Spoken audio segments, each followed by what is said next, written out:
El siguiente segmento tiene contenido o opinión. La entrevista en A Primera Hora. Analizamos los hechos del momento junto a sus protagonistas. 7:49 en la mañana, ya mismo el presidente de la Comisión de Fiscalización, Fernando Villavicencio. Antes, Marcela Holguín Naranjo está con nosotros. Ella es asambleísta de la Alianza UNES por la provincia de Pichincha. ¿Cómo le va, legisladora? Bienvenida. Hola, Fabricio, ¿cómo estás? Buenos días a ti, a quienes nos escuchan a primera hora. A Silra también un abrazo especial. Te faltó decir Marcela Priscila Holguín Naranjo. Es su costumbre. Por eso te lo digo en privado después. Bueno, saludos a la colega periodista, legisladora hoy y amiga que nos acompaña. A ver, usted ha presentado, Marcela, un nuevo proyecto vinculado a la comunicación. ¿Es una nueva ley? ¿Es una reforma a la ley de comunicación? ¿Es un insumo que será complementario a la ley de libre expresión y comunicación que presentó el presidente de la República? ¿Cuál es el objetivo? Bueno, básicamente el jueves de la semana pasada presentamos, como tú lo adviertes, un proyecto de reforma, Fabricio, a la Ley Orgánica de Comunicación. ¿Esto con qué? Con el fin de que pueda servir de insumo a la Comisión de Relaciones Internacionales y a quienes forman parte de esta mesa para que puedan analizar de una manera muchísimo más amplia todo lo que constituye el espectro de la comunicación. ¿Por qué razón? Porque tú comprenderás que en este momento existen dos proyectos que están en análisis en la Mesa de Relaciones Internacionales.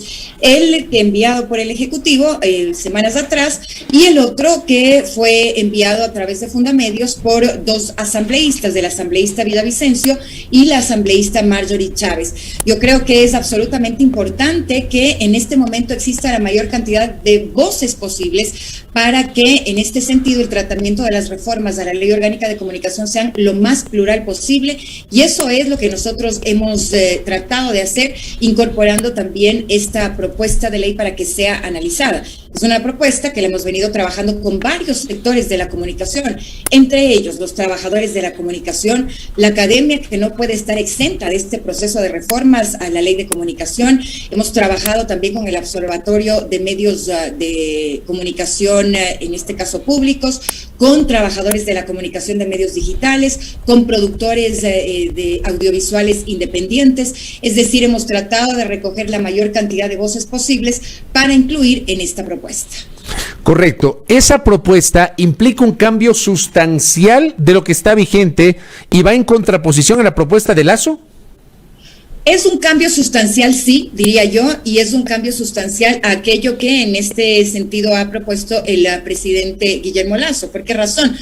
Tú recordarás que ya se hizo una reforma a la ley de comunicación en el periodo pasado. Yo formé parte precisamente de esas reformas a través de la comisión que en ese momento estaba tratando el tema, que es de derechos colectivos. Ahí yo diría que en estas primeras reformas se hicieron cambios importantes. ¿En qué sentido? En el sentido de que la ley dejó de ser sancionatoria, pero básicamente se quedó en ese limbo. Se hicieron cambios importantes. ¿En qué sentido? En el sentido de que se les otorgó a los trabajadores de la comunicación derechos. Y eso es importante. Sin embargo, figuras importantes de conciliación, por ejemplo, el tema de los defensores de audiencia, quedaron por fuera de esta reforma. Y ahora, en la ley de Lazo, una vez que tenemos una ley reformada de más de 100 artículos, Lazo lo que pretende es reducir el articulado y la ley a apenas 12 artículos, lo cual es realmente imposible si es que se quiere tratar de verdad una ley de comunicación y aprovechar esta coyuntura precisamente para reformar y mejorar aquella ley que ya existe. Pero Marcela, ahí sí me permito yo tal vez tomar nota de lo siguiente. Ha mencionado Marcelo Holguín los defensores de las audiencias. Esa estaba vigente en la ley que fue aprobada en junio del año 2013 y nunca se implementó, porque resulta que se le incorporó en la ley, pero resulta que en la práctica fue imposible implementarlo. O sea, no sirvió para nada esa figura de los defensores de audiencias, Marcela. 100% de acuerdo contigo, no fue implementado, era una figura interesante. Yo insistí en las reformas pasadas en el periodo anterior precisamente de aquello, del hecho de que No porque existe en la ley y no haya sido implementado significa que no funciona y que no sirve para nada. Nosotros le estamos dando precisamente ese poder para que pueda ser implementado de una manera correcta la Defensoría de Audiencias, como a través de la Defensoría del Pueblo, que es la entidad garantista de derechos. ¿En qué consiste este defensor de audiencias? Básicamente en que sea una figura de mediación entre los posibles conflictos que se presenten, en este caso entre los medios de comunicación y las audiencias, para que a través de la conciliación se puedan resolver aquellos problemas que puedan darse. Pero no es la única figura, Fabricio. Por ejemplo, nosotros creemos que debemos fortalecer el CORDICOM. Primero, porque es inconstitucional desaparecer. Recuerda tú que este es un mandato popular de la consulta de 2011, y en este sentido nosotros no podemos hacer borrón y cuenta nueva y decir que no existe, y en este caso dejar de lado el pronunciamiento de la ciudadanía al respecto. Vamos a fortalecer el CORDICOM dándole la potestad de que se convierta también en un ente que lo que sirva sea para fortalecer la capacitación. A nosotros nos parece que debemos pasar de la sanción a la capacitación, y en ese sentido dotarle al CORDICOM de esas herramientas que necesitan precisamente para aquello, para que si algún medio de comunicación ocurre algún, digamos que problema de forma inintencional, a través de la capacitación y del CORDICOM se pueda corregir precisamente aquello.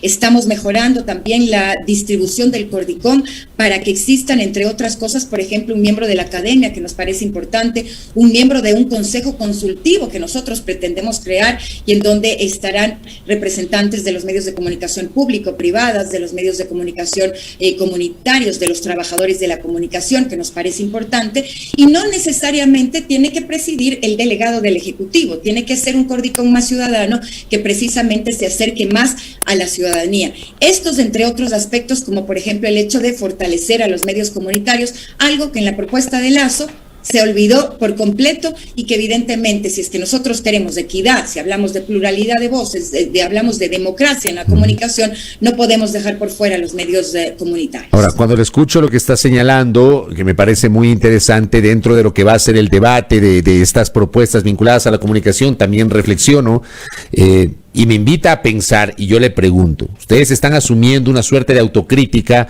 sobre los errores respecto del contenido de la ley de comunicación que originalmente fue aprobada en junio del año 2013 y que empezó su vigencia casi de inmediato. Ustedes asumen que varios de los pasajes de esa ley terminaron, en lugar de fortalecer derechos, afectando derechos y distorsionando el contenido de la ley de comunicación. Le planteo un ejemplo.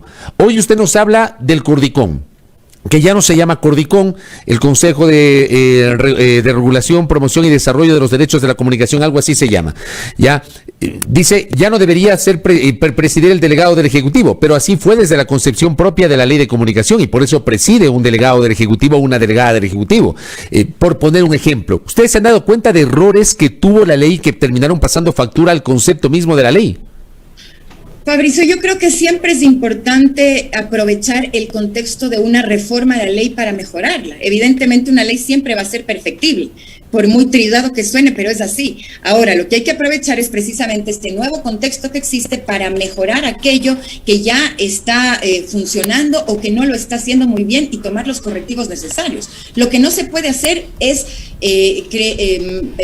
pensar que una ley puede ser, digamos que dejar derechos de lado, que estos ya han sido consagrados en la Constitución. No puede ser regresiva en derechos.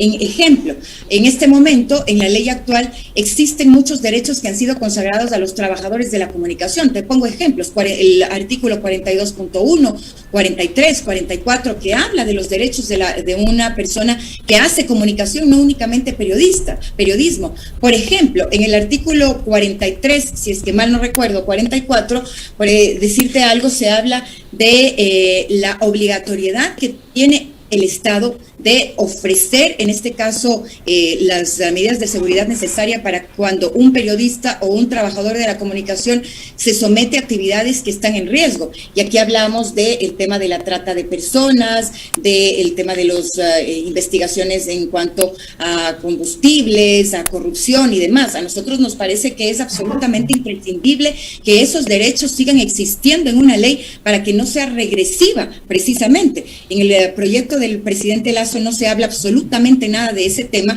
y en cuyo caso lo que se hace es vulnerar los derechos que ya están consagrados en una ley. Nosotros lo que hacemos es mejorar eso. Nosotros lo que hacemos es dejar de lado las sanciones que de hecho ya pasó cuando se reformó la ley en el periodo pasado, pero las sanciones tienen que convertirse en una forma de conciliación, de formación, en una manera de capacitar a los medios de comunicación. ¿Para qué? Para que precisamente este Consejo de Comunicación, ya no Cordicom, en eso tienes toda la razón, este Consejo de Comunicación se encargue, entre otra cosa, de verificar la cantidad, la calidad de los contenidos que se emiten a través de los medios de comunicación. Ejemplos hay de sobra. Podemos hablar de lo que ocurrió hace un par de semanas en uno de los canales incautados, en manos en este momento del gobierno, con un programa de televisión en donde se denostó públicamente a una persona. Y eso no puede ocurrir. Por eso es que necesitamos un consejo de comunicación que regule la calidad de los contenidos que se emiten a través de los medios de comunicación. ¿Quién va a estar en contra de que exista una mayor calidad de lo que se emite en los medios de comunicación? Yo creo que nadie. De acuerdo, o sea, yo creo que el común de los ciudadanos buscan mejores contenidos en los medios de comunicación y eso no siempre se logra. Yo en lo personal, y esto lo he dicho públicamente, yo estoy en contra de la autorregulación. No creo que el Ecuador esté listo para ir a la autorregulación. No hoy. No, o sea, no sé si después de 1 año, 2 años, 5 años, 10 años, 20 años, no tengo idea, ¿ya? Pero lo que está pasando en este momento me invita a reflexionar en el hecho de que los años precedentes de vigencia de la ley de comunicación, que fue tan cuestionada, finalmente no terminaron por cambiar algunas lógicas. Pero también hay que decirlo, el régimen sancionador incorporado en la ley de comunicación terminó por desnaturalizar totalmente la ley de comunicación, que claro, tiene cosas positivas, el tema de los derechos de la comunicación, los derechos culturales, los derechos de los artistas, el acceso al espectro radioeléctrico, que tampoco se cumplió, Marcela, porque resulta que en la ley de comunicación se puso una cosa muy ambiciosa: 34% del espectro radioeléctrico para los medios comunitarios, 33% para los privados, 33% para los públicos. Eso tampoco se cumplió, Marcela. No sé si en la propuesta suya también se aborda este tema.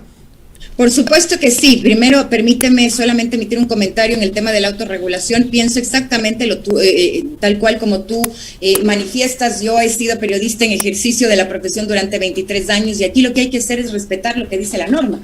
Y el artículo 384 de la Constitución es absolutamente claro y señala taxativamente: el Estado formulará la política pública de comunicación. Se habla de una política pública fomentada a través del Estado ecuatoriano. Nosotros no podemos hacer caso omiso a nuestra Carta Magna y debemos precisamente hacer aquello. Sí debemos pasar, insisto, de una ley sancionatoria a una ley que capacite y mejore los contenidos de los medios de comunicación, que a todos nos hace falta.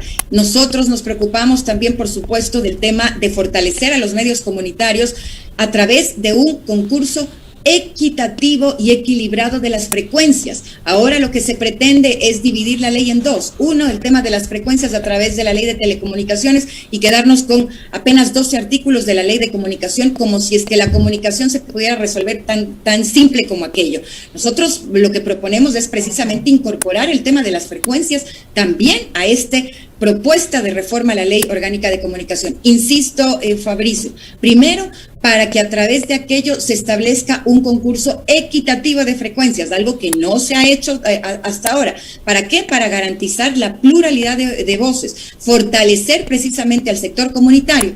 Y en lo que tú te refieres al 33, 33, 34, recuerda que en la ley en vigencia actualmente se habla de un hasta 34% para los medios comunitarios. Ese hasta 34% significa que le puedes dar el menos de 1% de la frecuencia o cumplir hasta el 34%. Nosotros eliminamos el hasta, dejamos en 34%, que si es que es una propuesta, digamos que ambiciosa, por supuesto que lo es, pero el problema es que en el Ecuador debemos tener igualdad de importancia, tanto los medios públicos, tanto los medios privados como los medios comunitarios. Y en este momento el problema es ese, que los medios comunitarios no tienen el acceso que necesitan en términos equitativos para concursar por una frecuencia, y en muchos de los casos ocurre que estas frecuencias son dadas a los grandes medios de comunicación y esto no fortalece la democracia, no fortalece la pluralidad de voces, que es algo que, insisto, nosotros hemos querido hacerlo a través de esta ley. De ahí ahí que hemos incorporado el punto de vista,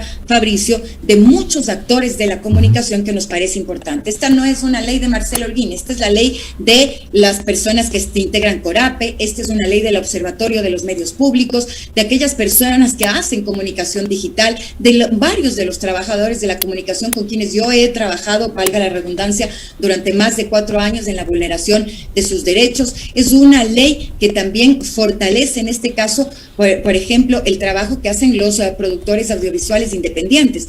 Lo que nosotros pretendemos es que existan insumos que sean lo suficientemente amplios para que una vez que inicie el debate en la mesa de relaciones internacionales, simple y llanamente los asambleístas integrantes de esa comisión tengan más argumentos precisamente para mejorar la ley y no restringir derechos como lo que se hace de manera inconstitucional con la ley presentada por el actual gobierno. Correcto. Marcelo Holguín, gracias por el tiempo, que tenga un buen día.